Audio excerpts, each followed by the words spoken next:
There are people you let closer than your own blood. People you call brother, people you take a bullet for, people you trust with every dollar, every dream, every secret you never tell anyone else. And when that person stabs you in the back, it doesn't just hurt. It breaks something inside you that never fully heals.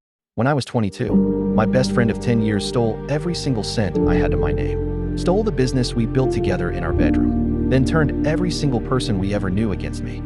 For 3 years, I hated him with every fiber of my being. Until last month, when I found the old broken phone he left behind the day he ran. And message by message, everything I thought I knew about that day was a lie. I had no idea he was carrying a secret so heavy. He chose to ruin both our lives rather than say it out loud. I never noticed the 7 tiny red flags in the 6 months before he left. Every single one staring me right in the face. To this day, I still don't know if I hate him for what he did, or feel sorry enough to forgive him. His name was Jude. We met on the very first day of secondary school.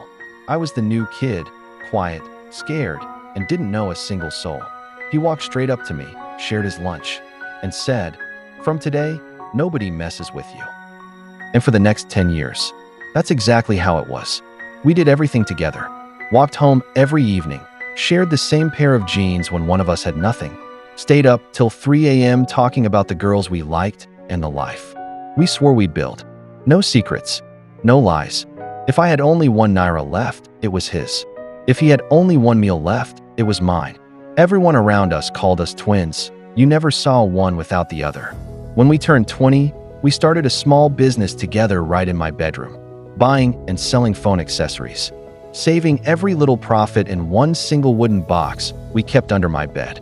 No bank account, no receipts, no contracts. Just 2 guys and a promise. Whatever we make, we split 50/50ths. Forever. For 2 years we grinded. Rain or sun. We carried heavy boxes, walked miles under the blazing sun, lived on instant noodles and cheap coffee for weeks, just so we could put every dollar back into the business. Slowly but surely it grew. The wooden box got heavier. We moved from my bedroom to a real shop. We hired our first employee, and by the time we were 22, we had finally saved enough to dream bigger. We were so close. I could almost taste it. We talked about it every single night. This time next year, we'll be driving our own cars. This time next year, our families will never suffer again. I trusted Jude more than I trusted my own shadow, more than I trusted some members of my own family. If anyone had told me then that the same boy who shared his lunch with me on day 1 would one day become the reason everything we built came crashing down, I would have laughed in their face. I had no idea, not even the smallest clue, that in exactly 6 months from that night, everything between us would change forever. Looking back, the red flags were everywhere, right in front of me for 6 months. But when you've called someone brother for half your life, you don't look for lies. You make excuses. The first one was small. Jude started coming to the shop late. 30 minutes, then an hour, then 2. Always vague. Mom was sick. My younger brother got in trouble. I never questioned it. He'd always put his family first. Second flag. He started dipping into the wooden box. 5 grand here, 10 grand there. He always paid it back a day or 2 later. Emergency. I'll sort it tomorrow. You know me. I laughed. We're brothers. What's mine is yours. Third flag hit harder. I suggested we take the money to the bank and open a joint account. Jude went quiet. Cold. After all these years, you still don't trust me. I apologized. We never spoke about it again. Fourth, I walked into the shop one afternoon and caught him whispering on the phone. He hung up so fast he dropped it. Girl trouble, he grinned. I laughed and never asked again. Fifth, he started showing up with new sneakers, a nice watch, and new jeans. He said his uncle had sent him birthday money. I believed him. I was happy for him. Sixth flag was the one I should have acted on. A customer pulled me aside.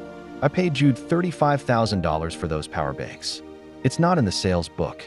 Jude apologized, blamed family stress, then put the money back that night. I told myself it was just a mistake. The seventh flag was the last one. One Tuesday morning, Jude came in excited. Our biggest supplier was offering a 10% discount if we paid the full $1.2 million up front. Enough stock to change everything.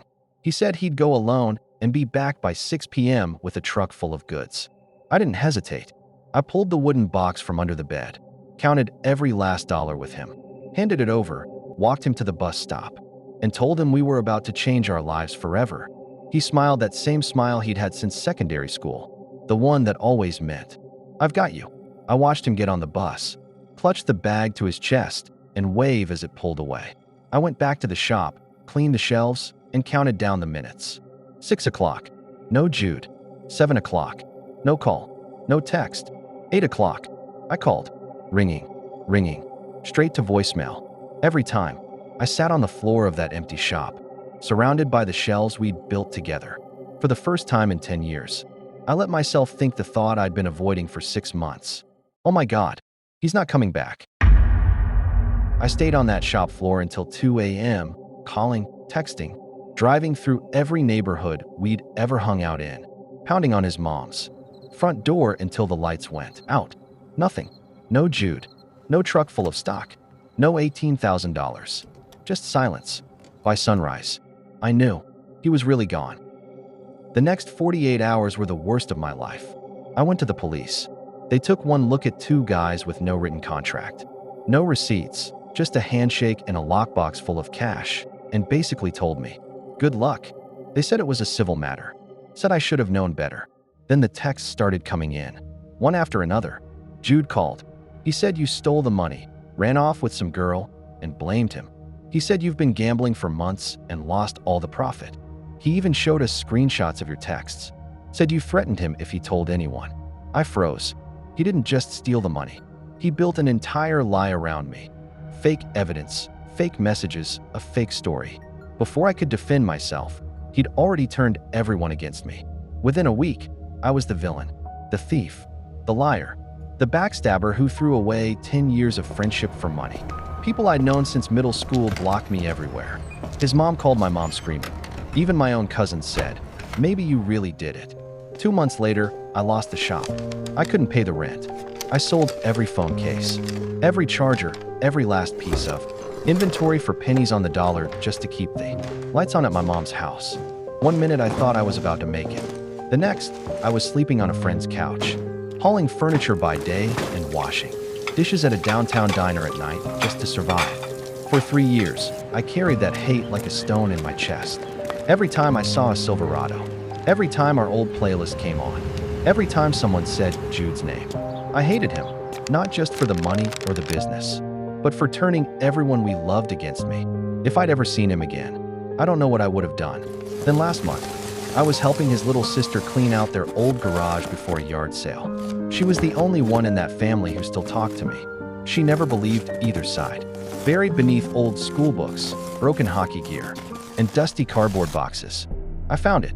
His old cracked iPhone 8. The same phone he swore he'd lost at the beach the week before he disappeared. That night, I plugged it in at my kitchen table. My hands were shaking so badly I could barely connect the charger. The screen flickered to life. The lock screen was still a picture of us at 17, covered in paint after we built our first set of shelves. No passcode. He never used one. I opened his messages and scrolled back to the month he vanished. Line by line, everything I believed for the last 3 years fell apart. Because the first message I read wasn't from a girl, wasn't from a supplier, wasn't anything I could have imagined. It was from the hospital. I stared at that hospital notification for a full minute, completely numb. Then I scrolled up. 6 days before Jude disappeared, the hospital had sent a message. His mother's leukemia was getting worse. Treatment had to begin within a week. Balance due up front, $17,400. No insurance. No payment plan. Next came dozens of messages. Jude had texted relatives, old classmates, neighbors, anyone who might help. 3 weeks of begging had raised just $620. Then, I found the message he sent to his cousin 20 minutes before boarding the bus. I can't tell Daniel. If I do, he'll give me every dollar without thinking. We'll both lose the business. We'll both stay stuck here forever. His dream was always bigger than mine. I'll take the money, save Mom, and make him hate me enough that he never comes looking. He's stronger than I am. He'll rebuild. He'll be okay. I just stared at the screen. For 3 years, I believed every lie. It took me 2 weeks to track him down. He was living in a small apartment in Phoenix, working 3 jobs, and his mom had been in remission for 2 years. I knocked on his door at 10 p.m. When he opened it and saw me, the color drained from his face. He didn't run. He didn't speak.